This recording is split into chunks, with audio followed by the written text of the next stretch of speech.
Salutations, all you believers of the bizarre out there, and welcome to More Than Meets the Eye, where we're uncovering the conspiracy fact the government doesn't want you to know about. As always, I'm your host, Alexander Sorkin, and this week we're out here on 50th Ave and Galaxy Way in St. Paul, Alberta, home of the world's first UFO landing pad. It was built in 1967 as a centennial project, and when it was built, they had the most centennial project out of anybody in Canada, and this was one of them.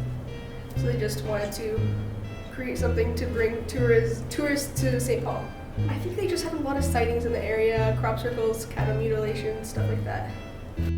Originally built in 1967, the UFO landing pad in St. Paul was constructed as part of the Canadian Centennial Celebration. During the 60s, a high number of UFO sightings in the area were reported, most likely due to its proximity to the Canadian Forces Base Cold Lake. We all know how much aliens love to spy on the military.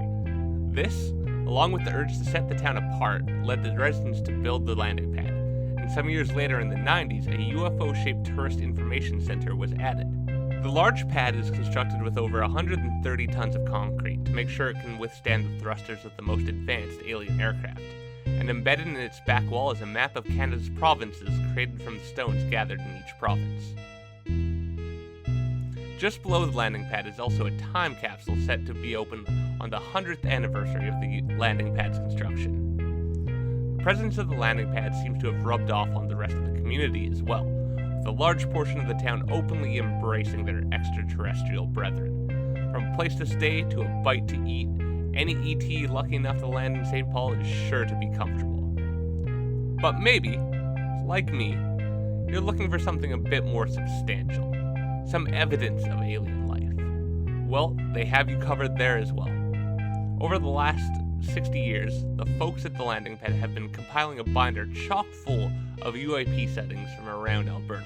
The sighting book, it goes back to 1960, I believe, and it goes up to 2003. It just has lots of sightings in it from, I think, around the areas, places in Alberta as well. 300, it looks like. Yeah, quite a bit.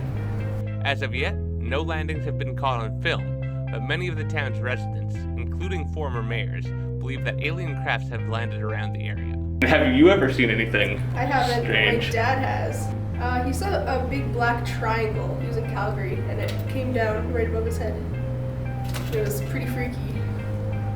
Wait a second, what was that? He saw a big black triangle. He was in Calgary, and it came down right above his head.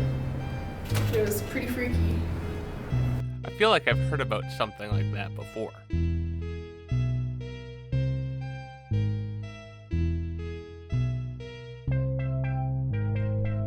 Kezia's father isn't the only Canadian to see triangle-shaped objects in the sky either. In the UFO sighting binder, there are references to other sightings of triangular craft hovering above individuals. But that's all the time we have for this week, folks. Make sure you don't get run over by any landing UFOs, and remember,